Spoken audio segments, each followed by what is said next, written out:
Welcome back, Chappelle. Welcome back to it. Welcome back to your flipped classroom and our continuing discussion of the effects of the growing exploration system. That's right. So we left off in class today talking about the effects of the ever-spanning exploration system, and we're going to talk today a lot about the growth of trade networks and economics that's going to be going on during the 1500s in the regions surrounding the Atlantic. That's right, B period. Atlantic, not the Pacific, not the Indian, not all that other stuff. All right, so now the big thing about it, though, is we left off in class talking about the Columbian Exchange, right? We were guessing all these items, guessing all these things and stuff like that, seeing if you could earn a little bit of extra credit on your test, and you did pretty solidly well. But the big thing that we need to move on to and now is like talking about how the Columbian Exchange is going to affect other things, right? And a big thing that's going to happen back in Europe is there's going to be a population explosion, right? So in Europe, you're going to see the beginning of a population explosion during this time period due to the fact that now that there's more foods and fruits and meats and vegetables available and things like that, you're going to see well-rounded lifestyles. You're going to see well-rounded diets and stuff like that. You're going to see an excess and a surplus of other goods in the economy that are going to be able to keep people alive for longer. Now, it's going to take about like 150 years for it to fully make its impact. But if you look at this right here, the world population has just absolutely skyrocketed since this time period that we're talking about right now, which would have began like right around there, right? So as you can see, it's the beginning of that population explosion, leading to the modern day population like influxes that we actually have today. Now, notice I also say in Europe, beginning of a population explosion. As we know, in the Americas, in the native populations, there was a population decline and things like that. So we're going to talk more about that a little bit later on, and we'll always keep continuing to talk about the effects that the Europeans had on the Native Americans and things like that as we continue to grow and as we continue to move through things like colonization and things like that. Now, what we're also seeing, though, during this time period is what is known as a commercial revolution, aka baby capitalism. All right, so now look, the big thing I remember a couple of like last week of a C period, and I was like, oh, all this stuff is the very beginning of what to isms and stuff. And I remember Brooke Chavez in the back corner was like, oh, I remember this from the flip. It's commercialism and capitalism. You got to understand what these words are and what this premise entirely is, right? So the big thing about it is what we're now moving into is the world is now moving into economic systems where there is a surplus of items available, right? There's a ton of things available. No longer are we using subsistence-based economic systems. So what that means is a subsistence-based economic system is a system that would be used to make, grow, or create as much food as we possibly need to survive, right? And that's it. But as we know from looking at European history, this feudalism always worked. Is there going to be a time where there's going to be a famine or a drought and then you're not actually prepared for it? It's going to lead to the death of a lot of people, making you more susceptible to disease and stuff like that.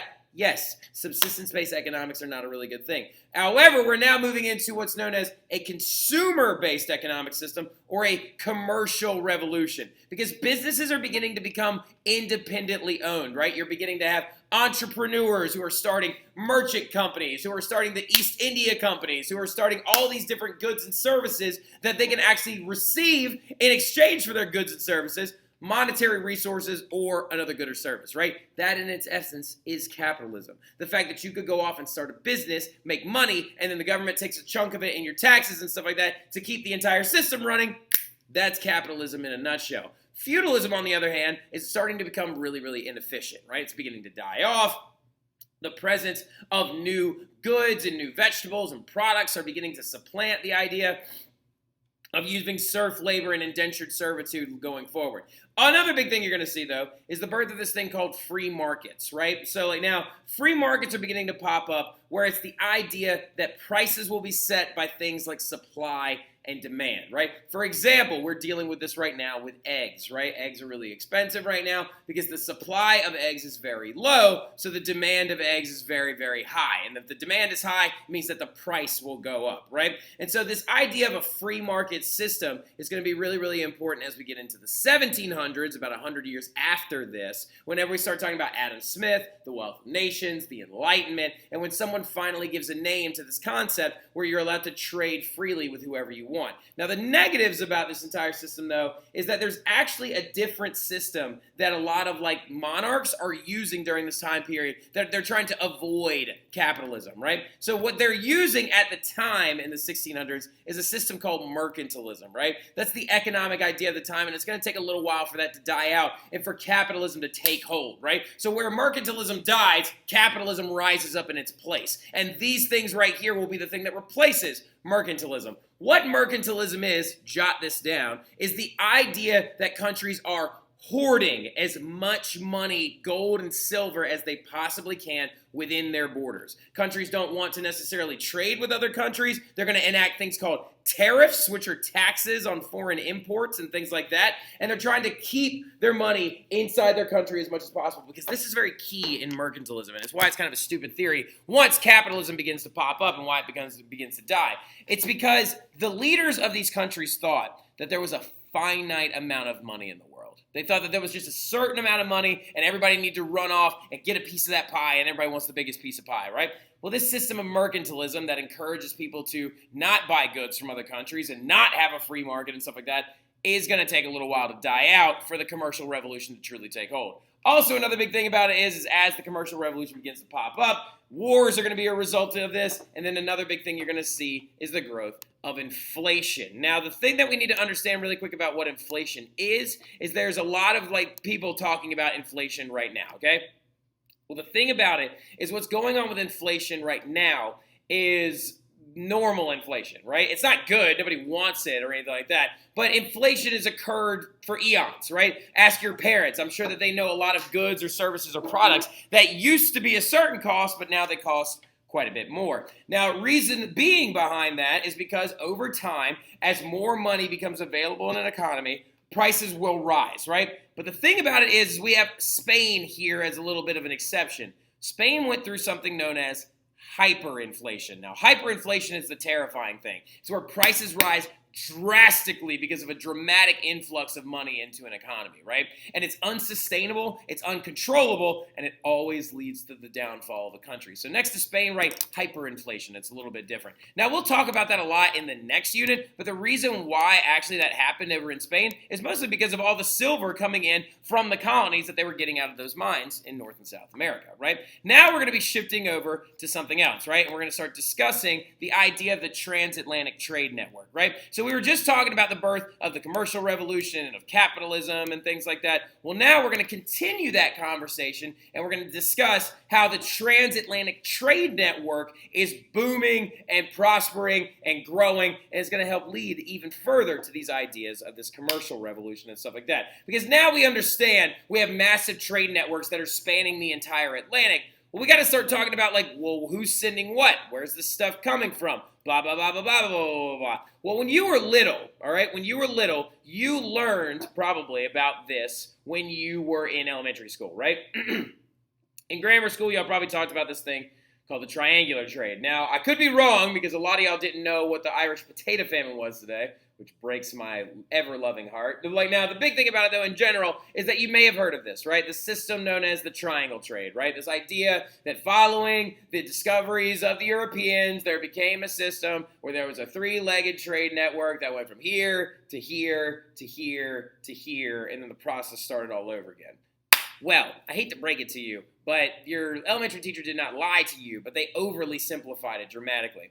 We should not call this that anymore, okay? Now what we're looking at instead is actually a transatlantic trade network, okay? The triangular trade is what you teach to elementary school children, right? The transatlantic trade network is what you begin to learn about when you get older and when you start going into college and when you start actually talking about these historical impacts on a major macro-like scale, right? The reason why we call it the Transatlantic Trade Network is because this is far too simple. The idea that manufactured goods are going, and then it's going, and then it all starts over again is a little bit silly, right? Because look, this is what it actually looked like, right? As you can see, the arrows are going all over the place, right? You've got things like fish and lumber going to the Caribbean. You've got rice, silk, indigo, and all these other plantation products going to Europe. And then you also have manufactured luxury goods going back straight to the colonies, things going to Africa, items from Africa going to Europe, items from Africa, or like enslaved people going from Africa to the Caribbean and also to the Americas. So as you can see, it's not as simple as just like it goes this way and then goes this way and then goes that way, right? Now, this transatlantic trade network, though, is going to have a massive set of effects, but it's more important to actually focus on the regions and the items that's coming from them, right? So the thing we're looking at now is when we're discussing the ideas of the transatlantic trade network, you have to talk about regionality, right? And so the first region you always talk about is Europe, right? So what is coming from Europe that they're contributing to this transatlantic trade system to actually offer up an item so that people will send them something as well? Well, merchant ships from Europe are going to bring goods from Europe to Africa and the colonies, not just Africa, but Africa and the colonies, in the form of things like guns, cloth, textiles, cash, manufactured goods, all right? Manufactured goods. Write that down there as well, okay? Manufactured goods will include textiles, include products like luxury items, perfumes, spices, other goods and things like that as well. Because it's going to be very important because the earliest versions of factories existed in Europe during this time period, okay? Now, these factories and stuff like that are going to produce these manufactured goods, which will be sent to the colonies and then also to Africa. Well, okay, so now let's move on to our next region, right?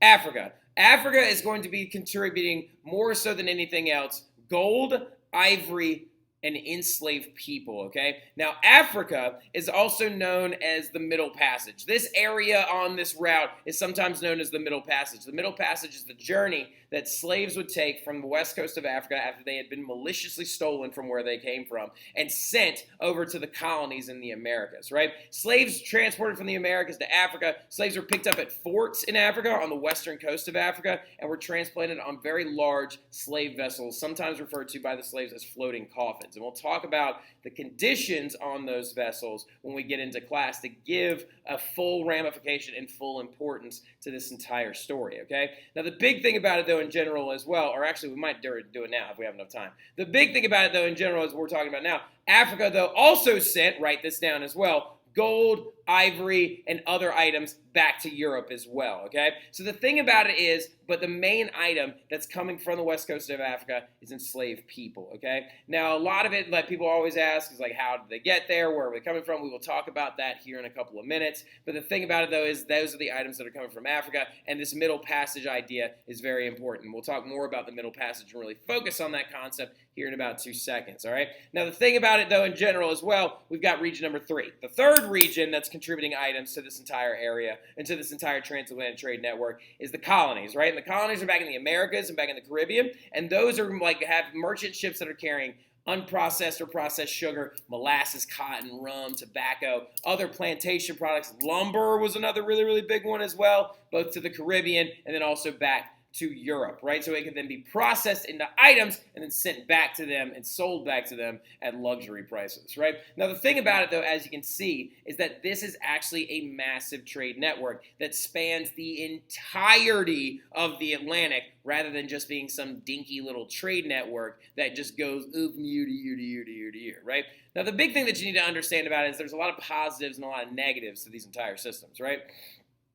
Number one, positive, it made a lot of money, right? It made a lot of money, grew these free market ideas, like it grew these free market ideas in the sense of like capitalism and the birth of like free market capital societies. You're gonna see massive amounts of cultural diffusion, international relations will improve, and it helped establish new countries, right? For example, the Transatlantic Trade Network is gonna be something that helps establish America as a booming economy and stuff like that. Now, negatives, though, is that ships can be easily lost at sea, and the biggest negative is it led to a massive increase in slavery, which is one of the things that in our society and in our history that we look back upon and we have to actually analyze, we have to give it full credence into the sense that we have to be able to look at it introspectively and understand how much of an atrocity it really was, right? And the other big thing about it is, as well, is that this system will promote systems of racism in places like the Caribbean, the colonies, the Americas, as well as back in Europe as well. So like when we're looking at this entire thing from a very macro sense, we need to understand these massive positives and these massive negatives.